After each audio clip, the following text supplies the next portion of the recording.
In the Romanesque, we're going to see many of the same motifs that we saw from early Christianity, but oftentimes with a little different flavor. Here I want to focus on the new motifs, the ones that hadn't been previously used that you might not be terribly familiar with.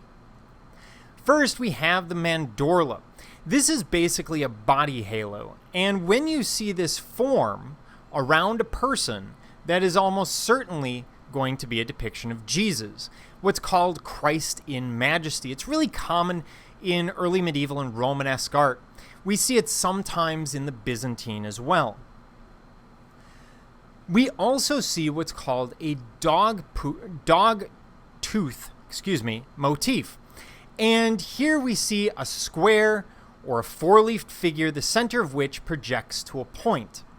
This is often highly stylized, so we get very simple forms that look like simple squares or X's, or here plant life that we're almost seeing from beneath, as if someone plucked the leaves off a stem and placed them upside down on the molding. All of these are basic forms of Dogtooth, and they're looking at a very simple geometric form, and then they're starting to stylize it as they continue on.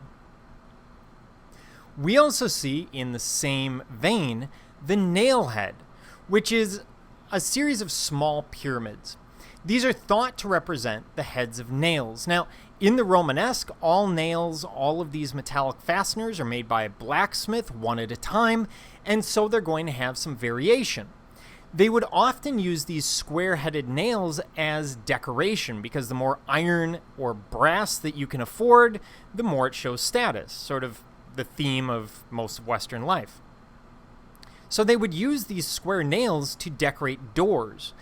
Then they start to carve them into the stone moldings surrounding these doors, hence the nailhead motif. We also see the billet, which is basically multiple bands of alternating molding, usually equally spaced and flanked by an open space. So you can have a square billet, as we have in the center, a round billet, as we have here, or more or less in real life on the right. And you can imagine how that would come to be. You can imagine a craftsman doing sort of a standard round molding and then chipping a part out, cutting it out to try and make the best of what he's got, and then creating this pattern from there. It's something that is very, very decorative. It would draw the eye. It's also not terribly difficult from the craftsman's perspective. So it really works well for moldings. Then there's the beakhead molding. This is an ornamental motif resembling a bird's head or other animal with its tongue hanging out. And here we have the animals with their tongues hanging out, appear to be cats and dogs of some form, or maybe demonic creatures, which pretty much defines cats. Here we have a bird head example where the beaks are coming over the molding. This is something you'll see in some furniture design. You really don't see it architecturally outside of the Romanesque, maybe some early Gothic. We will also see them use the labors of the months, or as we would refer to them, the Zodiac Signs, as a decorative element. Now you're saying they're going, well, wait a minute, isn't Europe Christian at the time, and isn't the Zodiac, well, not Christian? And, well, Johnny, you would be right. What you're looking at are zodiac signs that are used to give you an idea of the labor of the months. So they don't have calendars in the Romanesque. What they do have is large fields and farmers who stand around at night looking at the stars.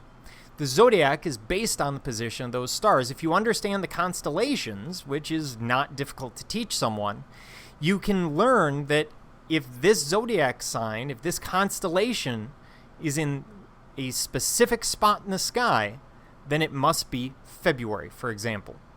And that means that you should do this one thing. Why would they need to know what time of year it is? Well, imagine if we had a really warm spring, a really early warm spring, and we have had a few of those, where there's a week of 70 degrees in early March, and people are knocking down the doors at the local garden center.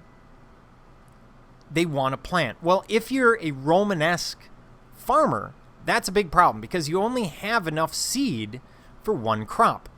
If I plant and then there's a frost or worse, a freeze, well, my family's going to die. So you need to know what the month is. The labors of the months are also a way to kind of organize time itself into the proper things to be doing in a given month. The Jesse tree. This turns up in a lot of stained glass windows and manuscript illumination, which is what we see here. And it's basically a tree, a family tree for Jesus, taking us from King David and Jesse's seed through the various generations until you have the birth of Jesus. So, yeah, it's a family tree. But in a highly Christian society that lives its entire life around the church, it becomes a very common decorative element.